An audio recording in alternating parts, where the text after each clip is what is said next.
नमस्कार दोस्तों, मैं हरीश आपके अपने YouTube चैनल हरीश एसएससी वाले में स्वागत करता हूं और आशा करता हूं आप सभी अच्छे होंगे और आपकी तैयारी भी अच्छी चल रही होगी। तो दोस्तों, आज हमारा एसएससी जीडी का चौथा स्पेशल प्रैक्टिस सेट है, ठीक है, जिसमें 7 फरवरी की थर्ड शिफ्ट में कुछ अच्छे प्रश्न आए थे। कैसे प्रश्न आए थे उन्हीं से रिलेटेड ये वीडियो है। अगर वीडियो अच्छी लगे तो वीडियो को लाइक कीजिएगा, शेयर कीजिएगा और चैनल को कीजिएगा सब्सक्राइब, ठीक। और ये बताइएगा कि किसकी शिफ्ट में यही क्वेश्चन आए थे या नहीं, ठीक है। तो चलते हैं पहले क्वेश्चन की तरफ। पहला क्वेश्चन, चुनाव में मतदान करने वाली लड़कियों और लड़के का अनुपात, ठीक है, 2:3 है। यदि 10 लड़कियां और 5 लड़के ने मतदान किया होता तो अनुपात 3:4 होता। तो कुल मिलाकर मतदान करने वाले छात्रों की संख्या कितनी है? तो कैसे कर सकता हूँ इस क्वेश्चन को भैया मैं?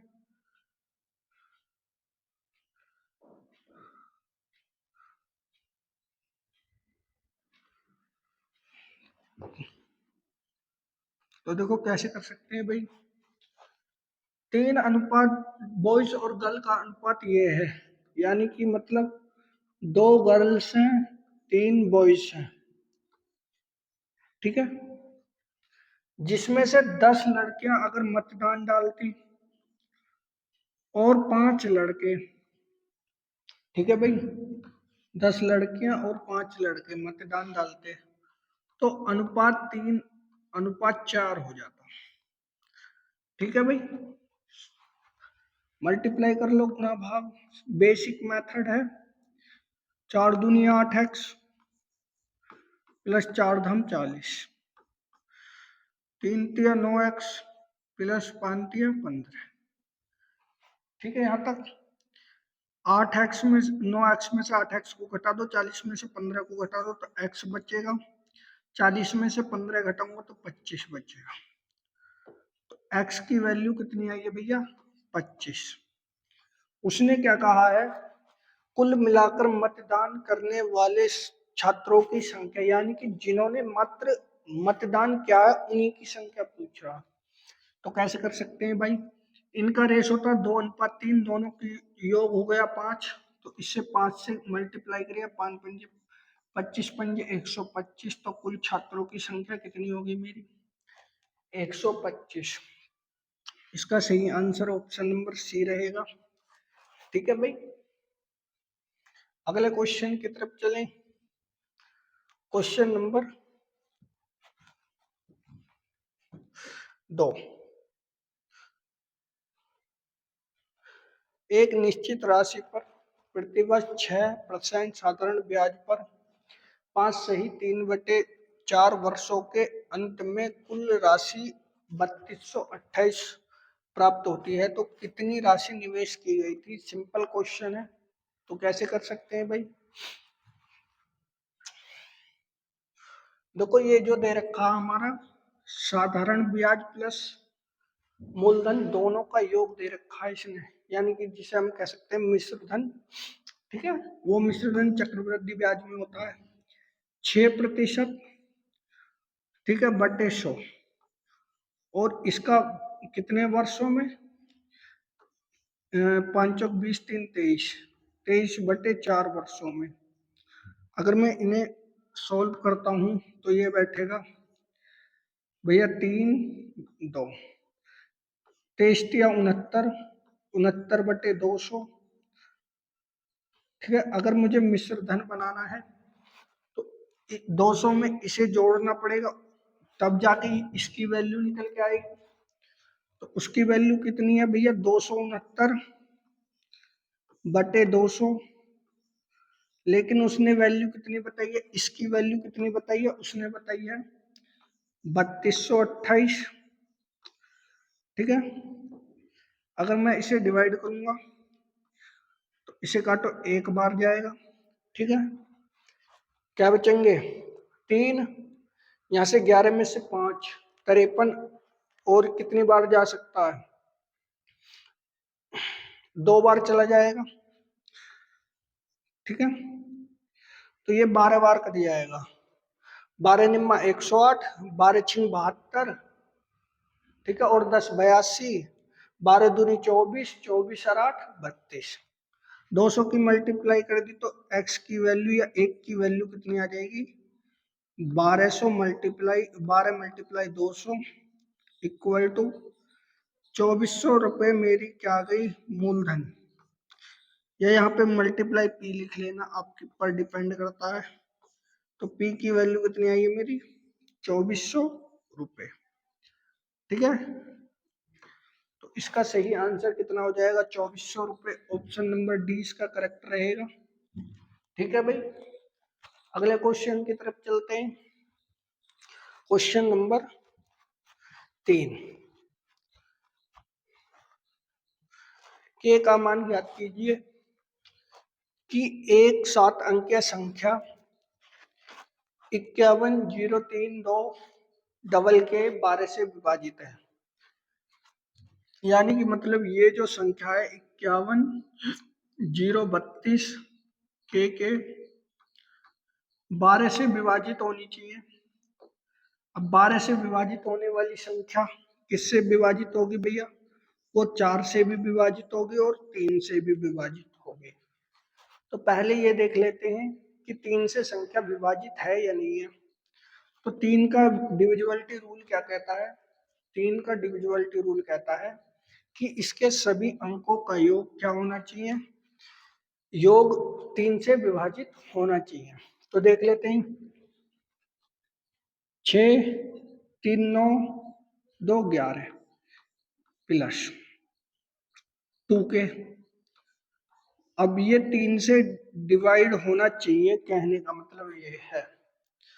अब 3 से डिवाइड कैसे हो सकता है, या तो यहाँ पर k की वैल्यू ऐसी रखी जानी चाहिए जो 11 में जोड़ने पर 3 से डिवाइड हो जाए। 6 रख के देखता हूँ, 6 दूनी 12, अगर 12 में 11 जोड़ता हूँ 23, 23 6 से डिवाइड होगा, नहीं होगा, यानी कि मतलब ये नहीं हो सकता। अगर मैं 4 रखता हूँ, यहाँ पर 4 रखता हूँ भैया, 4 दूनी 8, 8 में 11 जोड़ दे 19, 19 3 से डिवाइड होगा, आप कहोगे नहीं होगा। अब 8 रख के देख लेते हैं भैया, तो 8 रख के देखा हमने, 8 8 दूनी 16 और 11 27, यानी कि मतलब 27 किससे 3 से डिवाइड होता है। ठीक है, तो ये हो सकता है। इसे देख लेते हैं, 2 दूनी 4 और 11 15, यानी कि मतलब अगर मैं लास्ट में 2 भी रखूंगा, 2 दूनी 4 3 15, 15 3 से डिवाइड होता है। ठीक है, 15 3 से डिवाइड होता है, यानी कि मतलब इसका यह भी आंसर हो सकता है। ठीक है, अब मुझे 50-50 पता चल चुकी है कि हाँ भाई इसके ये आंसर हो सकते हैं। ठीक है, अब 4 का डिविजिबिलिटी रूल क्या कहता है भैया, 4 का डिविजिबिलिटी रूल कहता है कि ये लास्ट के जो 3 डिजिट हैं वो 4 से डिवाइड होनी चाहिए। अब 4 से अगर मैं यहाँ पर सभी जगह भैया 8 8 रख के देखता हूँ, तो इन 4 संख्याओं को 4 से काटा जा सकता है, 28 4 दूनी 8, यानी कि मतलब ये हो सकता है अभी भी। ठीक है, अब मैं 2 रख के देख लेता हूँ के की जगह। ठीक है, यहाँ पे 2 रखा तो 4 पंजे 20, फिर 22 हो गया, 4 पंजे 20, यानी कि मतलब 2 डिवाइड नहीं है। तो इसका सही आंसर क्या हो जाएगा, 8 इसका बिल्कुल करेक्ट आंसर हो जाएगा। इस क्वेश्चन को आपने किया होगा जरूर। अगले क्वेश्चन की तरफ देख लेते हैं। 3 संख्याओं का औसत 270 है यदि पहली और दूसरी का अनुपात 2:3 है। ठीक है भाई, दूसरी और तीसरी संख्या का अनुपात 3:4 है, तो दूसरी संख्या ज्ञात कीजिए। तो कैसे कर सकते हैं भाई, फर्स्ट संख्या, सेकंड संख्या और थर्ड संख्या, ये 3 संख्याएं हैं। चाहे इन्हें ABC आप मान लेते, 2:3 और 3:4। इनका सही रेशो बना लेते हैं भाई। इसका पड़ोसी ये है, इसका पड़ोसी ये है, ठीक है, नहीं इसका पड़ोसी ये है। सभी में 3-3 कॉमन दिख रहा होगा आपको।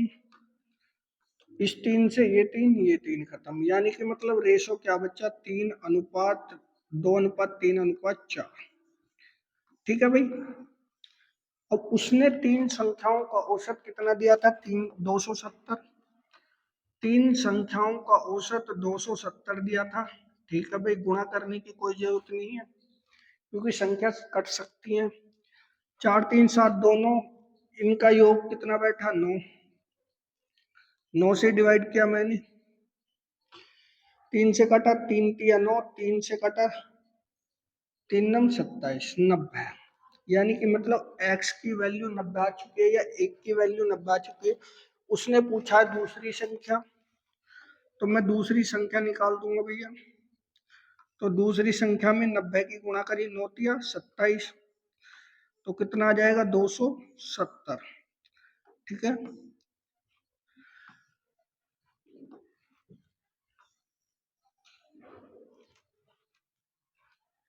ऑप्शन नंबर ए इसका करेक्ट आंसर है।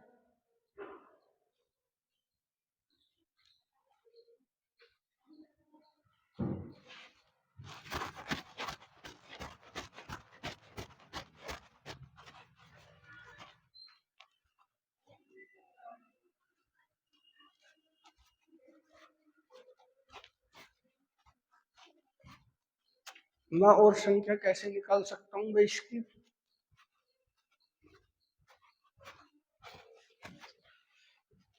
और संख्या कैसे निकाल सकता हूँ। 90 की इसमें मल्टीप्लाई करी तो सेकंड फर्स्ट संख्या 180 आ जाएगी।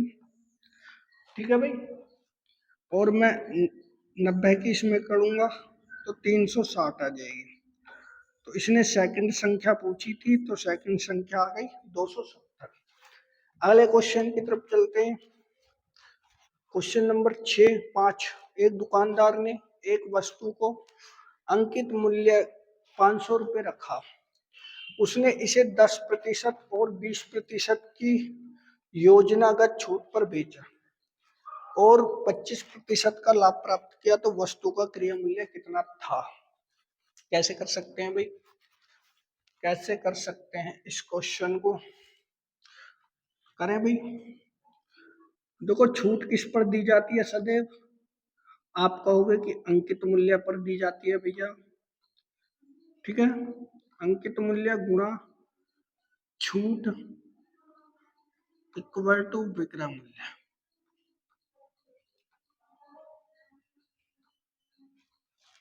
ठीक है भाई, 500 रुपए की कोई राशि है, छूट कितने प्रतिशत की दे रहा है, पहले 10% की दे रहा है यानी कि 90 में बेच रहा होगा, फिर 20 की दे रहा तो 80 में बेच रहा होगा। तो वस्तु का विक्रय मूल्य कितना आया होगा भैया, मेरे हिसाब से अभी बता देते हैं काटा पीटी करके। ठीक है भाई, इन 2 जीरो से ये 2 जीरो खत्म, इन 2 जीरो से ये 2 जीरो खत्म। 8 पंजे 40, 40 निम्मा 360। तो वस्तु का विक्रय मूल्य कितने आ चुका है, 360 रुपए। ठीक है भाई, अब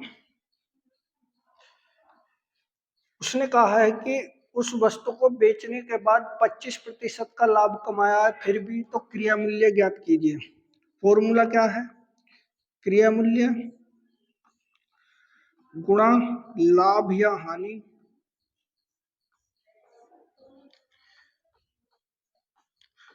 इक्वल टू विक्रय मूल्य। ठीक है भाई, क्रिया मूल्य 100 रुपए मान लिया, 25% का लाभ प्राप्त कर रहा। ठीक है, तो 125/100, फिर भी कितने रुपए में बेच रहा, 360 रुपए में बेच रहा वस्तु को। ठीक है भाई, अभी काटा पीटी कर लेते हैं। 25 पंजे 25 चौका, 4 से कटा, वो 5 से कटा 5 सत्ते 35, 5 दूनी 10, 4 की मल्टीप्लाई कर दो तो x बराबर 4 दूनी 8, 4 सत्ते 28। तो वस्तु का क्रिया मूल्य कितने रुपए होगा भैया? 288 रुपए। 288 रुपए इसका बिल्कुल करेक्ट आंसर रहेगा। ठीक है भाई। अगर मैं इसे एक लाइन में क्वेश्चन को सॉल्व करने की कोशिश करता तो कैसे करता भाई?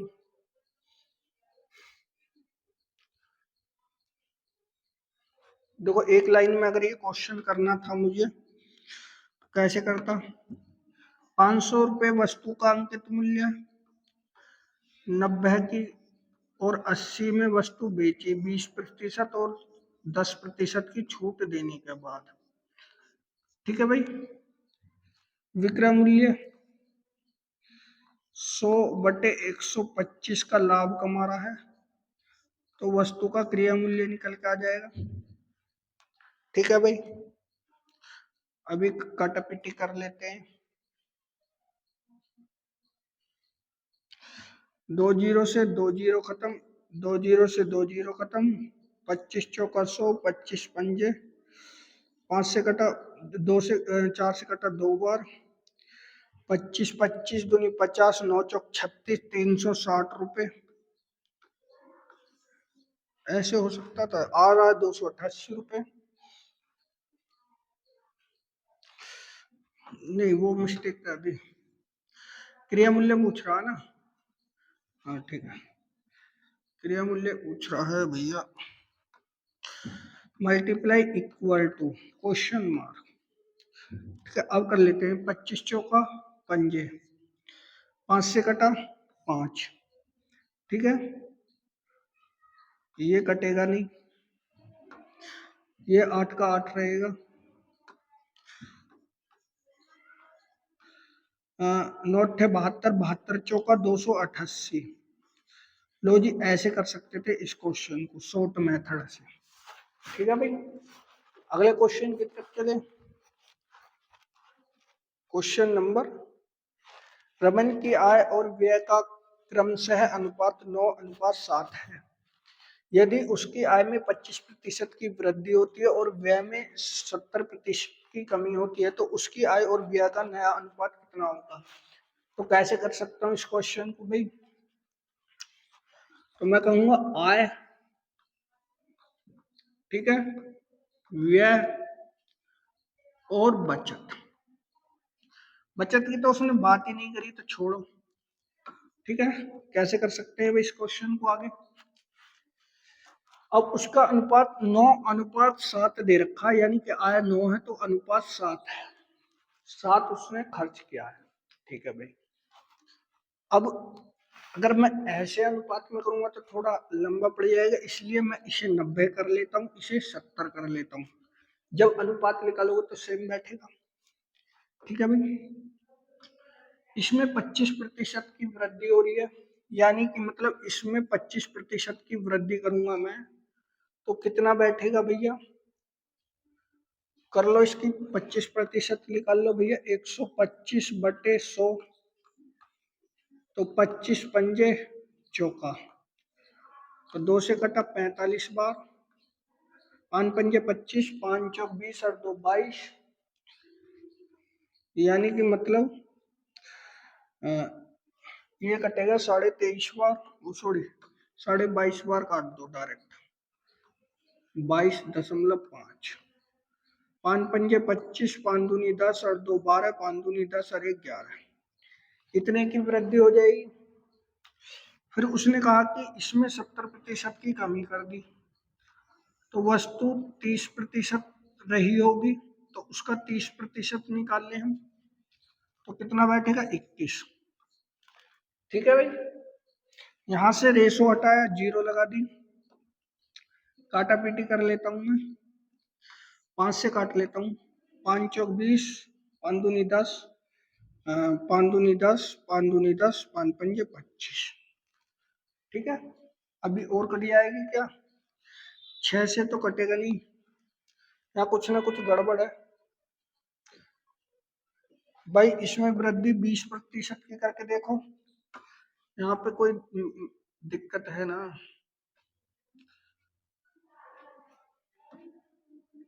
90 की वैल्यू थी, ठीक है। इसमें 20% की वृद्धि करके देखो तो 120, 12 निम्न 108,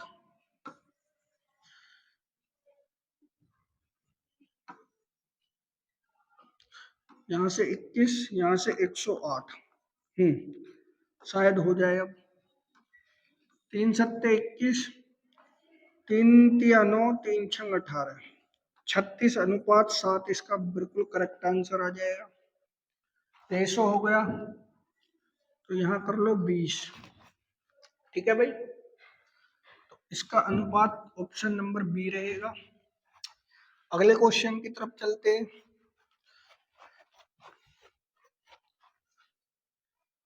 दो अभाज्य संख्या x और y है।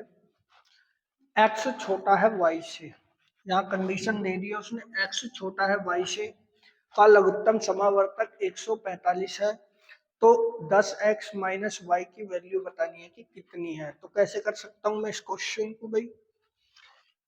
तो 145 के गुणनखंड कर लो भैया दो भागों में, दोनों ही संख्या अभाज्य संख्या आएंगी, उसने कह दिया है पहले ही।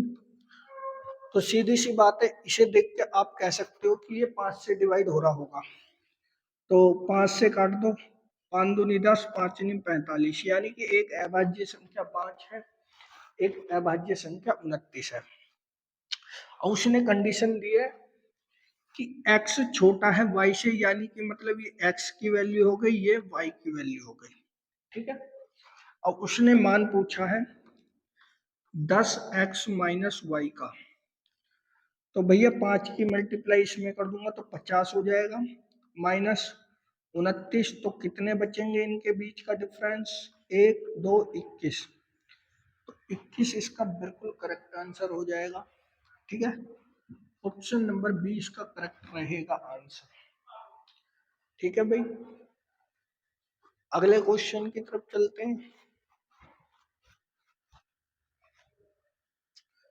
भाई इसका जो ये है, इन दो अंकों पर ही है, ठीक है, वो नहीं है जो मैंने कर रखा, ये नहीं है। 0.427 के ऊपर बार को भिन्न में बदलिए। तो कैसे करते हैं सिंपल क्वेश्चन में, ये तो ठीक है। 0.427 इन दो अंकों पर है, चार पर नहीं है, तो इसे तो सभी कर लेंगे लगभग। तो कैसे करते, इस बार का मतलब है कि ये अंक बार बार रिपीट है, ये दोनों अंक, ठीक है। तो कैसे करेंगे? 427, जितने अंकों पर बार है उतने 9 लिख दो, जिस पर बार नहीं है उस पर 0 लिख दो, ठीक है। अब वो बार किस अंक पे नहीं है? 4 पे, तो उसे घटा दो, ठीक है भाई।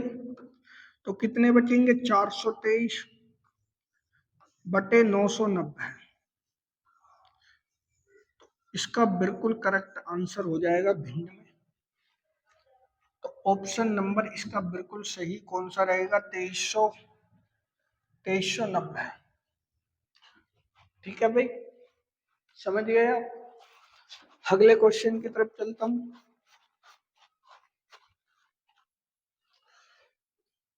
एक मिश्रण में दूध और पानी का अनुपात 7:9 है। कुछ दूध मिश्रण में मिलाया जाता है, जिसके कारण दूध और पानी का अनुपात 11:9 हो जाता है। प्रारंभिक मिश्रण के प्रतिशत के रूप में कितना दूध मिलाया गया था? तो कैसे कर सकता हूँ इस क्वेश्चन को भैया मैं? सिंपल क्वेश्चन है, ठीक है। तो देखो इसे अपने बेसिक मेथड से करेंगे, क्योंकि जितने भी मिश्रण के सवाल हैं, कुछ ही क्वेश्चनों में ट्रिकों का प्रयोग करने की कोशिश करो, अदरवाइज अन्य जितने भी क्वेश्चन है उन्हें ट्रिक से मत क्या करो, ठीक है। 7x सॉरी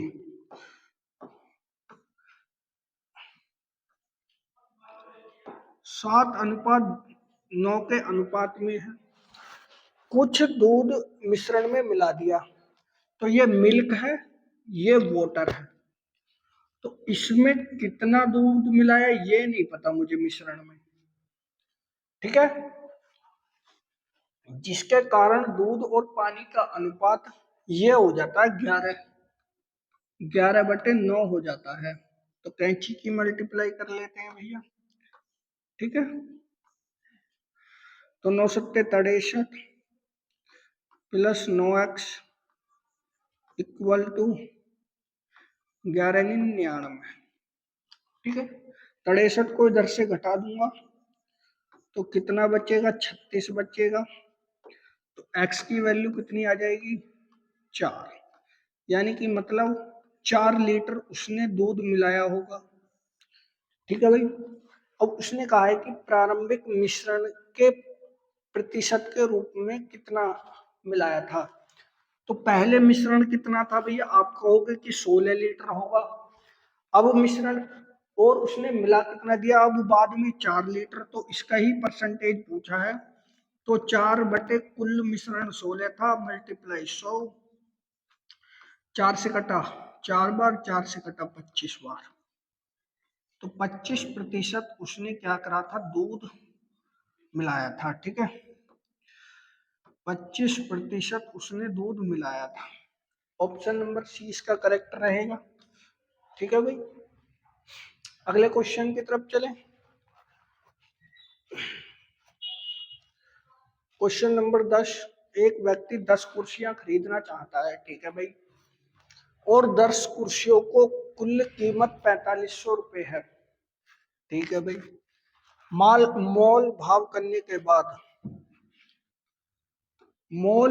करने के बाद दुकानदार प्रत्येक कुर्सी पर 20% कम करने के लिए सहमत हो जाता है, ठीक है भाई। फिर व्यक्ति ने 10% और कुर्सी खरीदी, उसके द्वारा खरीदी गई कुर्सियों की कीमत कितनी होगी। तो कैसे कर सकता हूं मैं इस क्वेश्चन को भाई, कैसे कर सकता हूं मैं इस क्वेश्चन को। तो देखो 10 कुर्सियां उसने 4500 रुपए की खरीदी, ठीक है भाई। एक कुर्सी का मूल्य कितना आया भैया, 450 रुपए। जितनी बड़ी लैंग्वेज उतना आसान क्वेश्चन। मोल भाव करने के बाद प्रत्येक कुर्सी पर उसने 20% छूट दे दी, कम कर दी, कहने का मतलब ये कर दिया उसने। तो 20% यानी कि मतलब 80 में दी होगी उसने। एक कुर्सी का ही मूल्य निकाल लूंगा अभी मैं। तो 2 जीरो से 2 जीरो खत्म, 8 पंजे 40, 8 चौक 32, 6 36, यानी कि मतलब एक कुर्सी का मूल्य इतने रुपए आ चुका है। अब उसने आगे क्या कहा है, उसने आगे कहा है कि फिर व्यक्ति ने 10% और कुर्सी बढ़ा दी। पहले 10 खरीदी थी, तो 10 का 10% और खरीद रहा है, तो कितनी हो गई, 11 कुर्सी हो गई, ठीक है भाई। 10 कुर्सी उसने पहले खरीदी थी, 10% कुर्सी और खरीद रहा है, तो कितनी खरीद रहा है एक्स्ट्रा। तो आप कहोगे कि एक कुर्सी खरीद रहा है, ठीक है, एक कुर्सी खरीद रहा भैया वो। तो अब टोटल कुर्सियां कितनी हो चुकी हैं, 11, तो 11 की इसमें मल्टीप्लाई कर दो, 3 6 9, 6093, इतने रुपए उन कुर्सियों का मूल्य होगा, 3960 रुपए, ठीक है। ऑप्शन नंबर इसका बिल्कुल करेक्ट रहेगा, 3960 रुपए। पहले 4500 रुपए में खरीदने की बात करी थी 10 कुर्सी, तो एक कुर्सी कितने आई, 450 रुपए की। लेकिन 20% उसने कम कर दिया, तो कितने की पड़ी अब कुर्सी, 360 की। अब कुर्सियों में उसने बढ़ा दी, कितनी बढ़ा दी, 10%, यानी कि मतलब एक कुर्सी बढ़ाई उसने 11। अब कुर्सियां टोटल कितनी हो चुकी हैं, 11। तो उसने कितनी कीमत दी थी, 360 में मल्टीप्लाई कर दो, आपको पता चल जाएगी इतनी कीमत दी थी। अगला क्वेश्चन देख लेता हूं मैं। एक लंबवृत्तीय बेलन में वक्र पृष्ठीय क्षेत्रफल का कुल पृष्ठीय क्षेत्रफल से अनुपात 5:9 है। तो बेलन की ऊंचाई और त्रिज्या का अनुपात ज्ञात कीजिए। कैसे कर सकते हैं, अगर फॉर्मूला पता है तो आप क्वेश्चन आराम से कर लोगे, ठीक है। तो भाई डायरेक्ट कर देता हूं मैं, ये नहीं लिखा। देखो लंबवृत्तीय बेलन का वक्र पृष्ठ का क्षेत्रफल 2 पाई r h, कुल पृष्ठीय क्षेत्रफल 2 पाई आर आर प्लस एच कितना अनुपात है? 5:9 है। आप कहोगे बिल्कुल सही है भाई।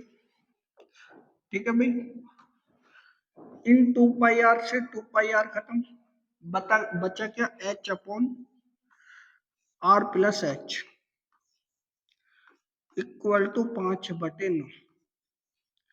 इसकी मल्टीप्लाई इसमें कर दी, इसकी मल्टीप्लाई इसमें कर दी, तो 9h बराबर 5r प्लस 5h। ठीक है, इस h वाली वैल्यू को इधर लाकर घटा देते हैं तो कितने बचेंगे? आप कहोगे कि 4h बचेंगे इक्वल टू 5r। तो h अपॉन r की वैल्यू पूछी है उसने, तो कितनी आ जाएगी? 5/4। इसका बिल्कुल करेक्ट आंसर रहेगा। ठीक है, तो इसका सही आंसर क्या रहेगा? उसने ऊंचाई और बेलन की त्रिज्या का अनुपात पूछा, ऊंचाई और त्रिज्या का अनुपात 5:4 रहेगा। ठीक है भाई, अगले क्वेश्चन की तरफ चलें। Question number 12। एक रेलगाड़ी स्थान ए से स्थान बी तक 60 किलोमीटर प्रति घंटे की चाल से यात्रा करती है, में 3 घंटे का समय लेती है। उसी ट्रेन की गति 50% बढ़ा दी गई तो बी से सी तक यात्रा करने में 2 घंटे लगते हैं। तो ए से सी तक ट्रेन की औसत गति क्या है? तो कैसे कर सकते हैं भैया इस क्वेश्चन को? तो देखो, 60 किलोमीटर थी पहले चाल,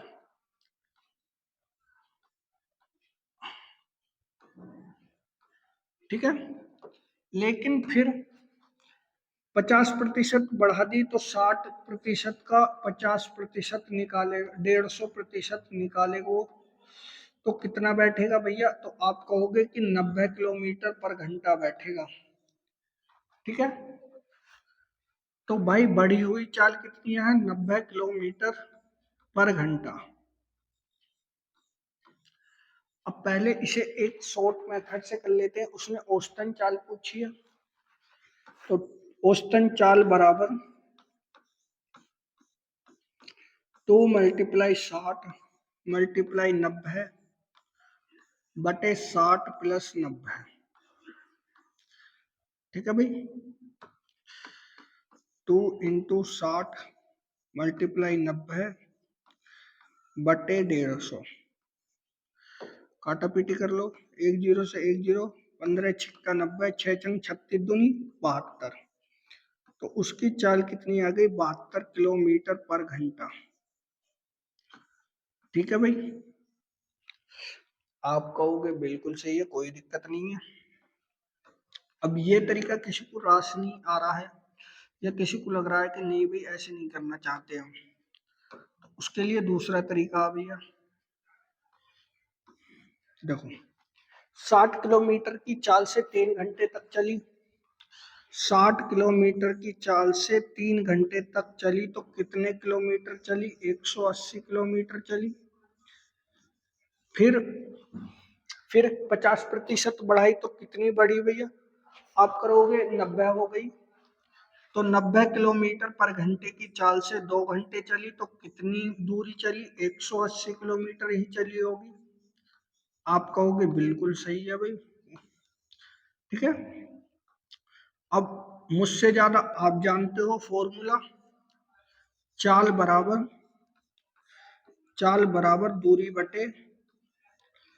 दूरी बटे समय। ठीक है भाई, इन दोनों दूरियों को जोड़ दो तो कितना बैठेगा?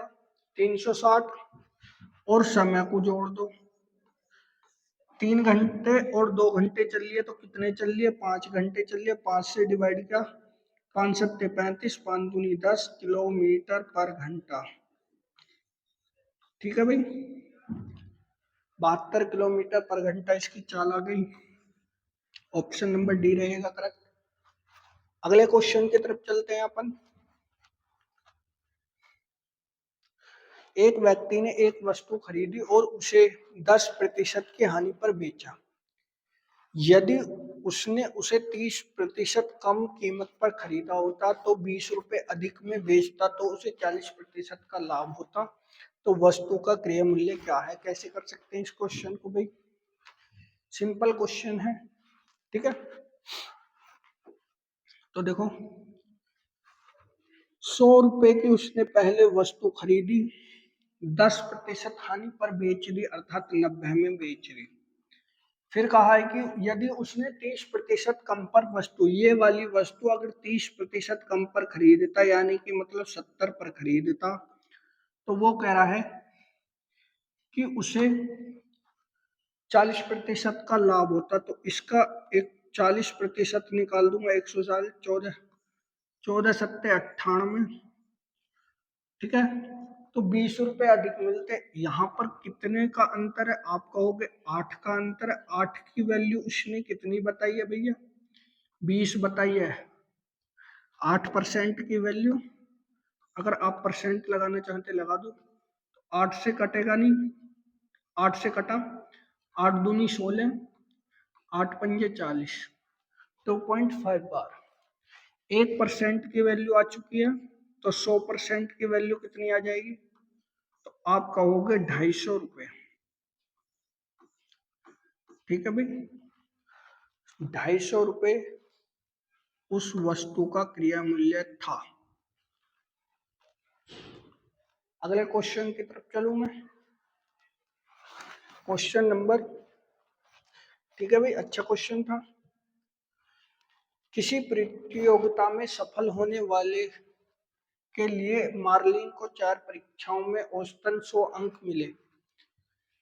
पिछले 3 परीक्षाओं में अंक कम क्रमशः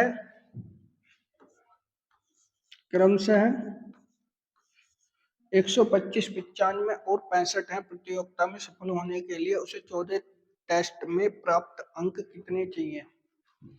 सिंपल क्वेश्चन है, आप कर सकते हैं इसे, ठीक है। तो देखो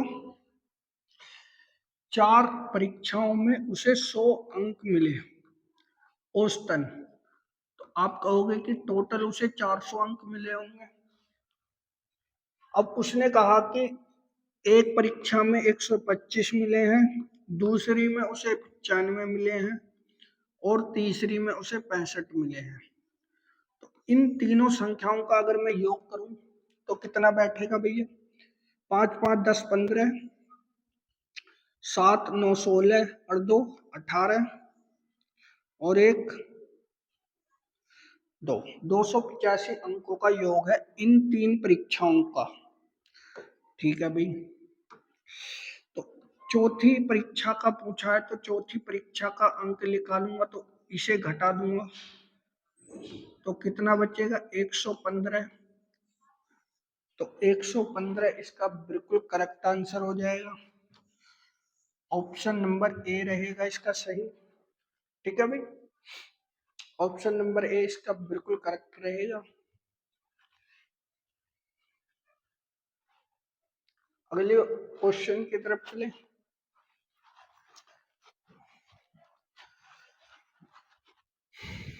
क्वेश्चन नंबर 12, 2 पाइप एक टैंक को क्रमशः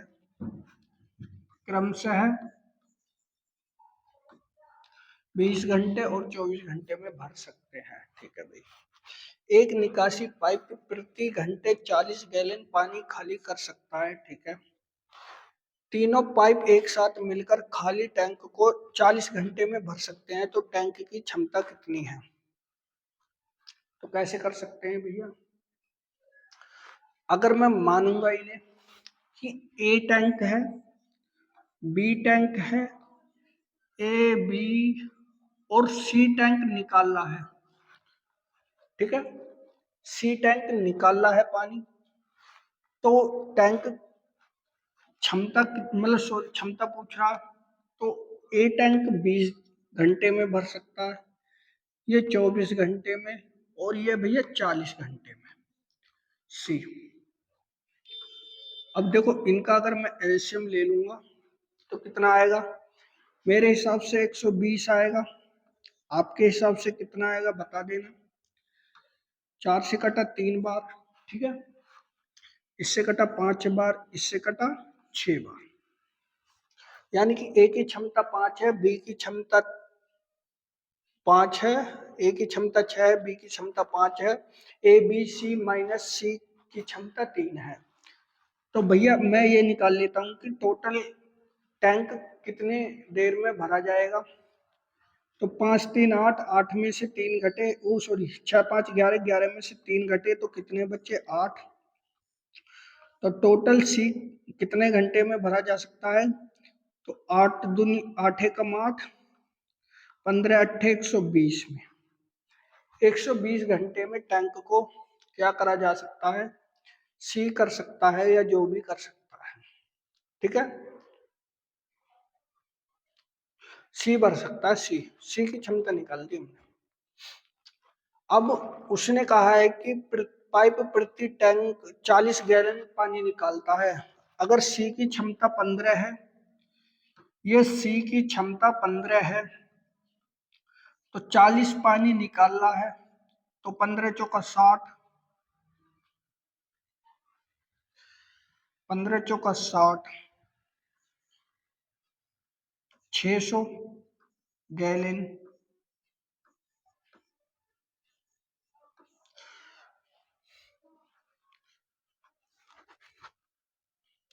मेरे हिसाब से इतना आना चाहिए।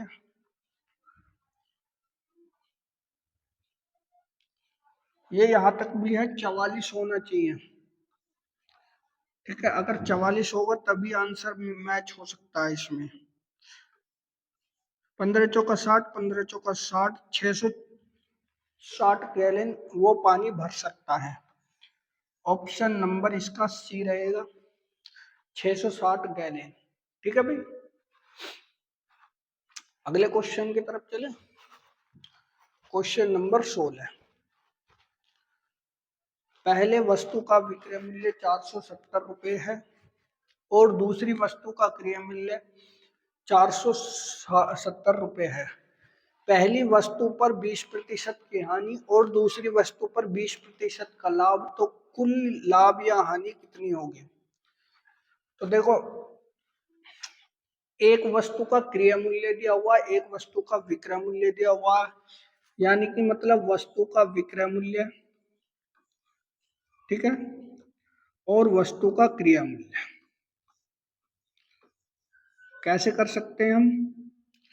क्वेश्चन को बहुत अच्छा क्वेश्चन है, अगर ऐसा क्वेश्चन आया होगा तो ज्यादातर कौन से बिना देखे इसको आंसर लपेट कर आए होंगे, ठीक है। तो कैसे करेंगे भैया, देखो 400 रुपये, 470 रुपये का ही विक्रय कर रहा है और 470 रुपये का ही वो क्रिया कर रहा है, ठीक है। पहली वस्तु पर उसे 20% की हानि हुई, यानी कि मतलब अगर मैं 470 का हानि निकाल दूं, यानी कि मतलब तो वस्तु का क्रिया मूल्य कितना होगा भैया, तो आप कहोगे वस्तु का क्रिया मूल्य होगा,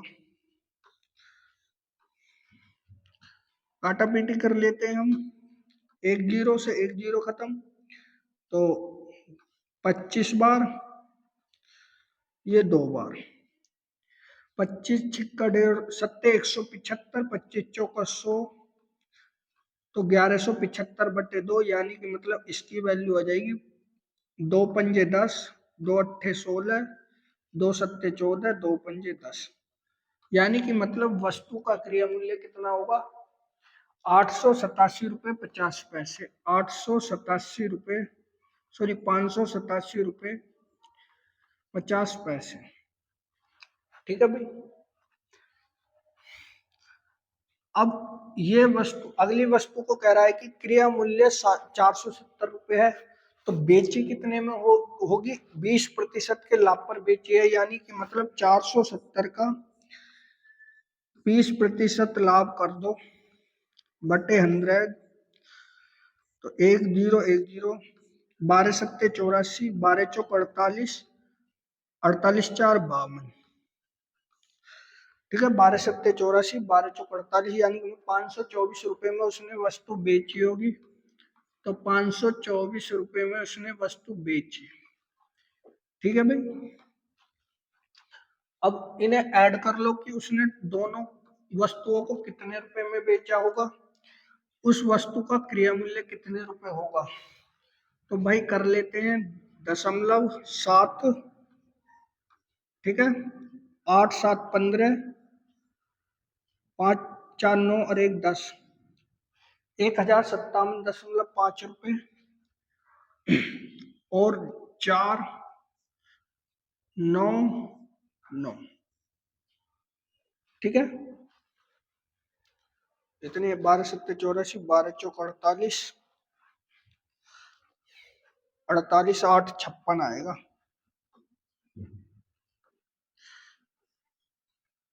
यहाँ पे 56 आएगा, ठीक है। तो 4 7 6 13 10, इतने रुपए में वो दोनों वस्तु बेची थी, इतने रुपए उनका क्रिया मूल्य था। तो कितने रुपए की हानि हुई, तो आप कहोगे भैया इस पे जो हानि हुई है वो हुई है, भैया कितने रुपए की हानि हुई है, 23.5 की हानि हुई है। कितने पर हुई है, आप कहोगे 1057.5 पर हुई है, मल्टीप्लाई 100, ठीक है। अब भैया इसे डिवाइड कर लेते हैं, दशमलव से दशमलव हट गया, 5 से कटा, 5 चौक 20, 5 सत्ते 35, 5 से कटा, 5 दूनी 10, 5 एकम 5, 5 एकम 5, 25 25, ठीक है। फिर इसे डिवाइड कर देते हैं। तो इसे जब डिवाइड करोगे तो ये आपको पता होना चाहिए कि इसका आंसर कितना आना चाहिए डिवाइड करके। तो डिवाइड करके देख लेना भैया, इसका जो आंसर आना चाहिए ऑप्शन नंबर ए, इतने प्रतिशत की उसे हानि हुई होगी, ठीक है। अगले क्वेश्चन की तरफ चलते हैं भैया। क्वेश्चन नंबर 17, शांत जल में एक नाव की गति 22 किलोमीटर प्रति घंटा, जबकि नदी की चाल 8 किलोमीटर प्रति घंटा है। एक निश्चित दूरी को धारा के प्रतिकूल तय करने में लिया गया समय समान दूरी को धारा के अनुकूल तय करने में लिए गए समय से 4 घंटा अधिक है, तो दूरी ज्ञात कीजिए। तो भाई कैसे करेंगे, नाव की चाल x 22 किलोमीटर प्रति घंटा है और y की चाल 8 किलोमीटर प्रति घंटा है, ठीक है भाई।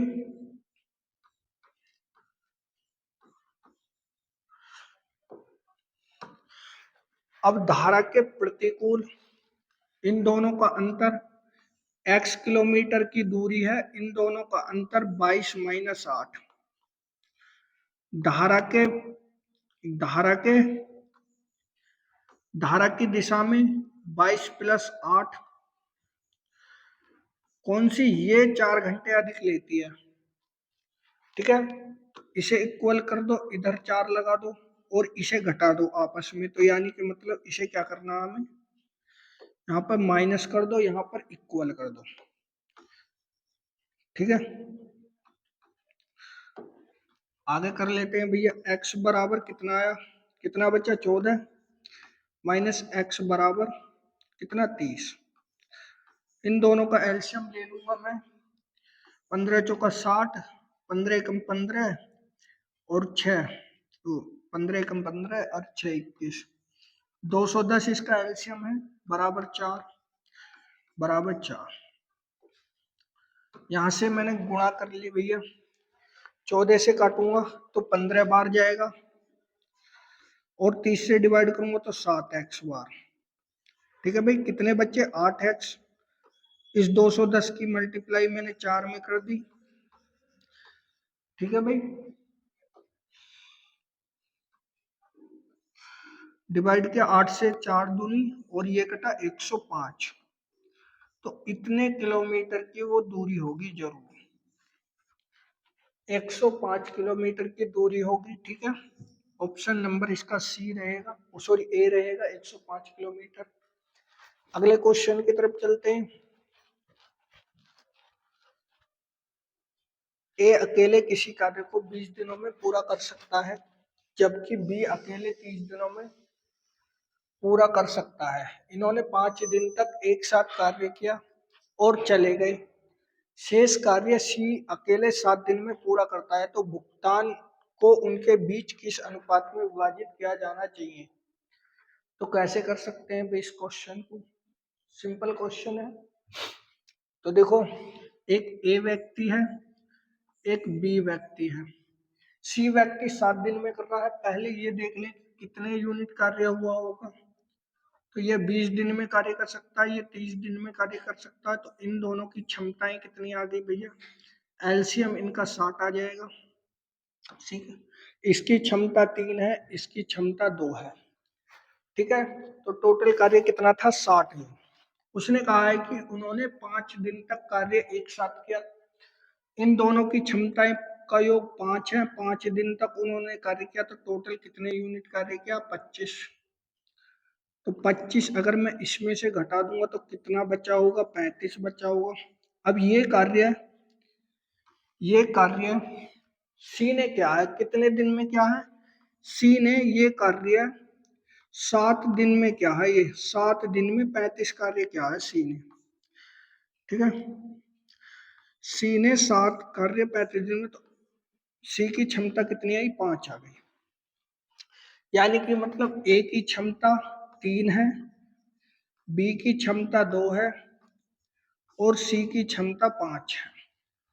ठीक है भाई, ए बी सी की क्षमताएं निकल चुकी हैं। उसने भुगतान को किस अनुपात में विभाजित किया जाना चाहिए, ये पूछ रहा है।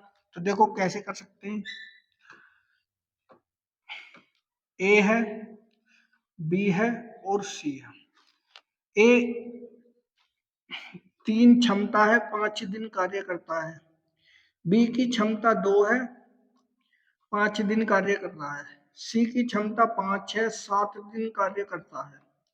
तो अगर मैं इनका रेशो निकालूंगा तो 5 5 5, यानी कि मतलब 3:2:7 इसका बिल्कुल करेक्ट आंसर रहेगा। ठीक है, तो ऑप्शन नंबर बी इसका बिल्कुल करेक्ट आंसर हो जाएगा भैया। ठीक है भाई, अगले क्वेश्चन की तरफ चलते हैं। क्वेश्चन नंबर, वह न्यूनतम संख्या क्या है जिसे 12, 18, 24 और 28 से विभाजित करने पर प्रत्येक दशा में शेषफल 5 बचता है। तो कैसे कर सकते हैं भाई? तो इस क्वेश्चन को करने के लिए भाई प्रत्येक में से सबसे पहले 5 5 घटा लो। तो 5 घटा दो, 5 घटा दो, यहाँ से भी 5 घटा दो, प्रत्येक ऑप्शन में से घटा दिया। तो यहाँ बचे 84, यहाँ बचेंगे 79, यहाँ बचेंगे 499 और यहाँ बचेंगे 504। ठीक है, अब संख्याएं ये डिवाइड करनी है। डिवाइड करो भैया।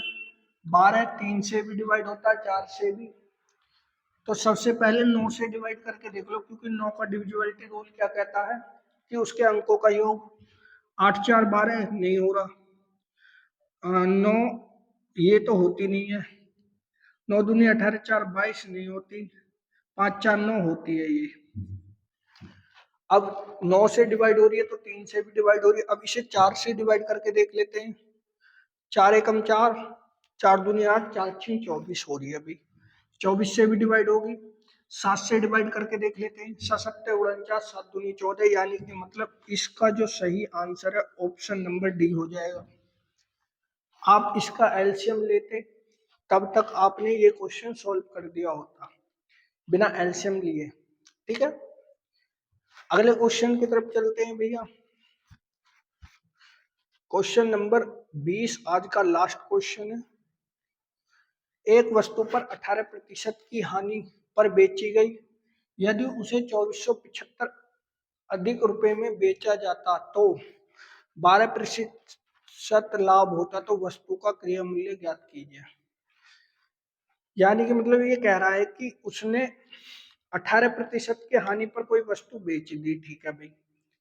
अब वो 2475 रुपए अधिक में बेचता तो उसे 12% का लाभ होता, यानी कि मतलब जो हानि थी वो भी कवर हो जाती प्लस 12% का लाभ होता।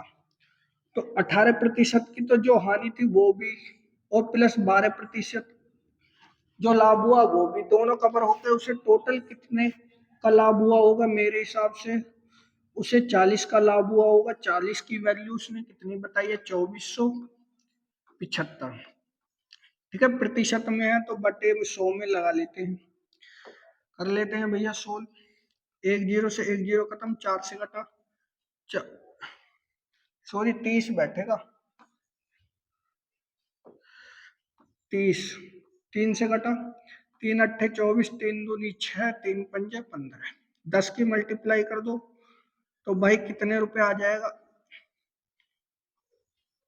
8250 रुपए। ठीक है, वस्तु का क्रिया मूल्य कितने रुपए होगा? 8250 रुपए। ठीक है भाई, ऑप्शन नंबर ए इसका बिल्कुल करेक्ट आंसर रहेगा। तो कैसा लगा था आपको प्रैक्टिस सेट? ठीक है, कैसे क्वेश्चन आए थे? आज के जैसा अगर प्रैक्टिस सेट आता तो आप 20 में से कितने क्वेश्चन कर सकते थे, ये हमें कमेंट करके बता देना। ठीक है, आज के जो प्रैक्टिस सेट की मैं मानूं तो 2 से 3 क्वेश्चन, 3 क्वेश्चन थोड़े ऐसे थे, कैलकुलेटिव क्वेश्चन थे। ठीक है, कर सकते थे आप, थोड़ा सा आपको ध्यान रखना पड़ता। ठीक है, आप सभी के लिए एक जरूरी सूचना जरूर रखनी है।